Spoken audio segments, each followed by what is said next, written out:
Salam bahagia. Assalamualaikum warahmatullahi wabarakatuh. Rekan-rekan sekalian, perkenalkan nama saya Fahru SPD MPD, calon guru penggerak Angkatan 5 Jakarta Barat DKI Jakarta. Saya berasal dari SD Cinta Kasih Seci, Jakarta. Pada hari ini, saya akan mencoba untuk mendemonstrasikan kontekstual modul 1.2, di mana dalam modul ini adalah memberikan gambaran kepada saya jika saya nanti lulus menjadi seorang guru penggerak. Kemudian setelah 3 tahun, maka saya bermimpi. Mimpi saya adalah tentunya sekolah kami adalah sekolah yang betul-betul berfokus kepada siswa, mandiri, kreatif, dan inovatif serta reflektif, di mana pembelajaran siswa berfokus kepada betul-betul siswa yang inovatif, dan tentunya kita mendapatkan pembelajaran yang meaningful learning atau learning meaningful learning, pembelajaran yang menyenangkan. Bagaimana mimpi saya? Yuk kita lihat bersama-sama. Baik, seorang calon guru penggerak, apalagi nanti sudah menjadi guru penggerak, maka dia harus mempunyai nilai guru penggerak. Di antara nilai-nilai guru penggerak adalah satu, berpihak kepada siswa. Bagaimana kita menjadikan pembelajaran bahwa siswa kita ketika belajar adalah sebagai subjek, bukan sebagai objek, tapi kita jadikan mereka adalah untuk terus belajar, berfokus kepada pembelajaran kepada siswa, dan guru sebagai fasilitator saja. Kemudian yang kedua, bahwa seorang guru penggerak harus mempunyai rasa inovatif. Artinya apa? Terus kita mengembangkan metode-metode pembelajaran, mengembang perencanaan pembelajaran, mengembangkan tentang media-media pembelajaran. Kemudian bahwa seorang guru penggerak adalah harus kolaboratif. Artinya apa? Ketika kita sudah menjadi seorang guru penggerak, maka kita harus menjadi bagian terdepan, menjadi teladan, menjadi contoh untuk guru-guru yang lain. Setiap pembelajaran yang kita kembangkan, yang tadi yang bersifat inovatif, mari kita sharekan kepada guru-guru kita. Artinya apa? Supaya mereka pun bisa memberikan umpan balik kepada kita, dan juga mereka bisa mencontoh melaksanakan pembelajaran yang baik yang kita lakukan. Kemudian menjadi seorang guru adalah harus mandiri. Artinya apa? Kita pun harus mengembangkan keahlian, profesian diri kita sendiri, tentunya dengan cara apa? Dengan cara terus belajar, dengan cara mengikuti pelatihan, seminar, dan lokakarya termasuk workshop. Kemudian seorang guru, calon guru penggerak adalah harus reflektif. Artinya apa?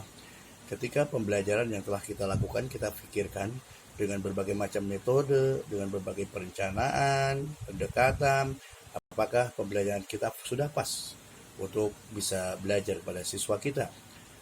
Metode yang pas diberikan pada siswa kita, sehingga kita bisa memilih mana metode yang pas, mana pendekatan yang pas, mana media yang pas, sehingga ini menjadi hal yang terbaik untuk mencapai tujuan pembelajaran. Baik teman-teman, kita lanjutkan bahwa menjadi seorang guru penggerak harus mempunyai nilai yang salah satu adalah berpihak kepada siswa. Bagaimana kita menjadikan siswa sebagai subjek, bukan sebagai objek, dan kita guru sebagai fasilitator.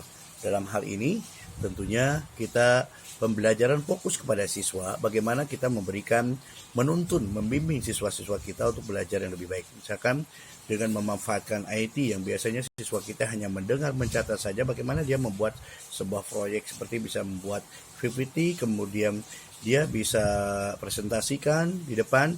Ini pun menambah wawasan dia, dan untuk mendidik tentang keberanian dan tentang mental dia, dan juga belajar untuk berdiskusi menanggapi berbagai macam pertanyaan yang kita lakukan. Kemudian salah satu pembelajaran, mungkin saya sekarang ini sudah bisa melaksanakan hal tersebut, bagaimana mengajak guru-guru yang lain supaya mereka pun bisa memanfaatkan dan melek terhadap IT. Tentunya kita menggerakkan mereka supaya betul-betul memanfaatkan IT dengan baik, dan juga bahwa sesuai dengan konteks pendidikan Ki Hajar Dewantara, bahwa kita bersifat kodrat alam, bagaimana menjadikan lingkungan sekolah kita untuk betul-betul sebagai bahan pembelajaran. Nah, dalam PPT ini atau video ini saya sudah melihat bagaimana saya pun sudah melakukan, bagaimana kita membawa anak-anak untuk belajar langsung ke lingkungan sekolah, ke taman sekolah, bagaimana bisa belajar menemukan tumbuh-tumbuhan dan sebagainya. Nah, ini adalah merupakan teladan bagaimana kita menjadikan guru-guru kita 80%, 90% saja. Mereka bukan hanya belajar di kelas, tapi mereka bisa mampu belajar di alam. Begitu juga dengan pembelajaran-pembelajaran lainnya. Bagaimana bahwa kita dalam rangka pelestarian lingkungan, kita pun bisa memanfaatkan bahan daur ulang. Bahan daur ulang untuk media pembelajaran seperti saya yang sudah lakukan di SD Cinta Kasih Suci. Ketika praktek IPA dengan kardus yang bekas, kita membuat media yaitu tentang sifat-sifat cahaya, diantaranya salah satunya adalah cahaya merambat lurus. Nah, hal ini pun bisa memanfaatkan barang-barang bekas. Nah, ini kepedulian kita pun mengajak pada guru-guru kita supaya betul-betul bisa memanfaatkan barang-barang bekas. Saya kira setelah 3 tahun nanti mereka bisa sudah melaksanakan hal ini. Saya kira sampah tidak jadi masalah lagi di sekolah. Justru sampah bisa memberikan kebahagiaan untuk kita semua. Sampah untuk memberikan manfaat untuk anak-anak dan kita semua. Jadi justru di sekolah itu tidak akan menjadi kotor, tapi insya Allah sekolah itu akan anak-anak bisa membawa sampah daur ulang untuk media pembelajaran.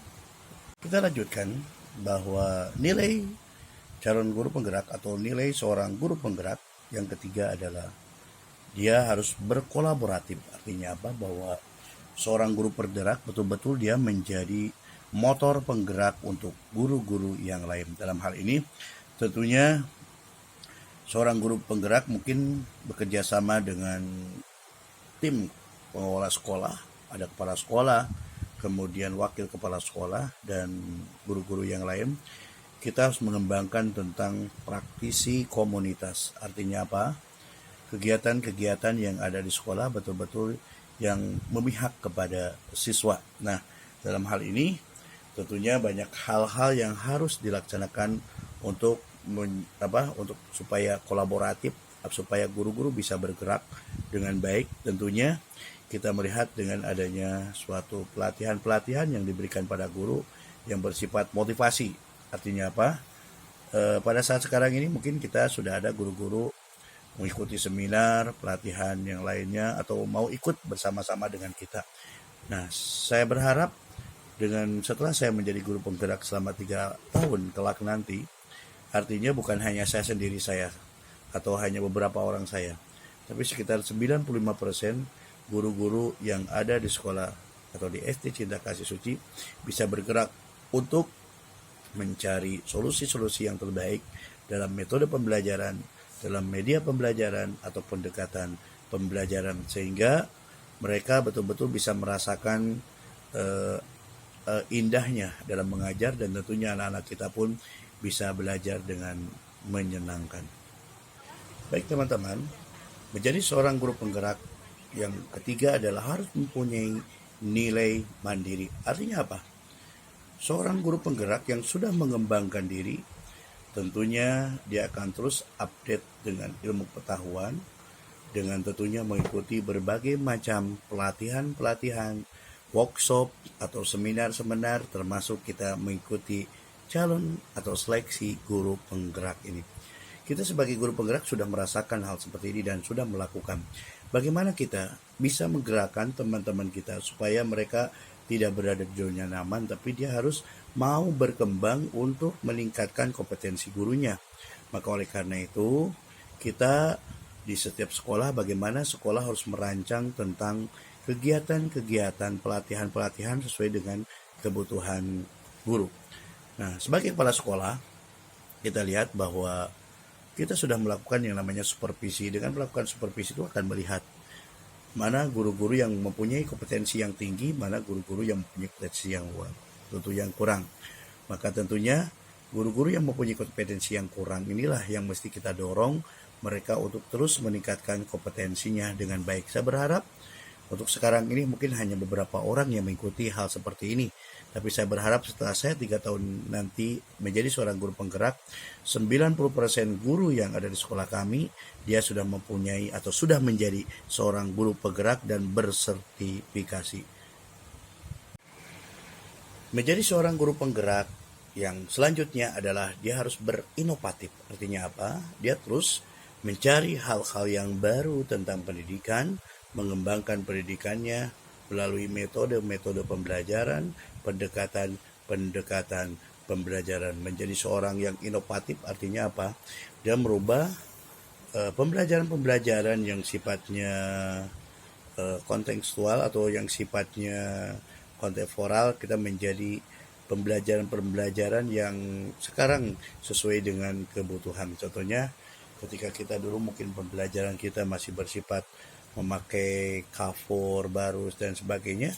Sekarang kita sudah menuju ke abad 201 adalah multimedia dan IT.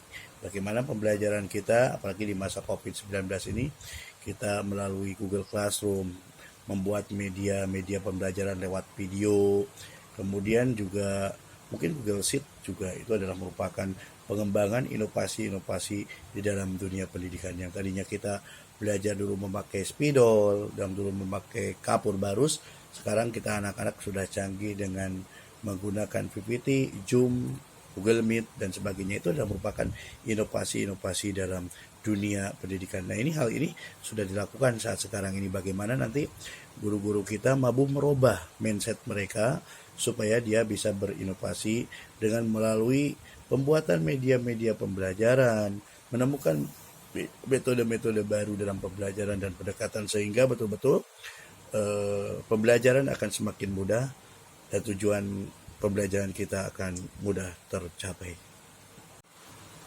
Baik, salah satu nilai dari guru penggerak yang terakhir adalah reflektif. Artinya apa?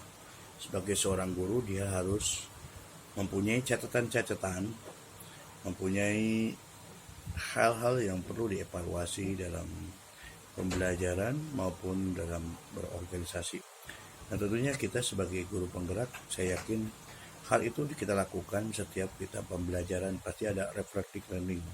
Bagaimana kita merefleksikan diri kita untuk melihat dari pembelajaran-pembelajaran yang telah kita lakukan. Hal ini telah kita lakukan.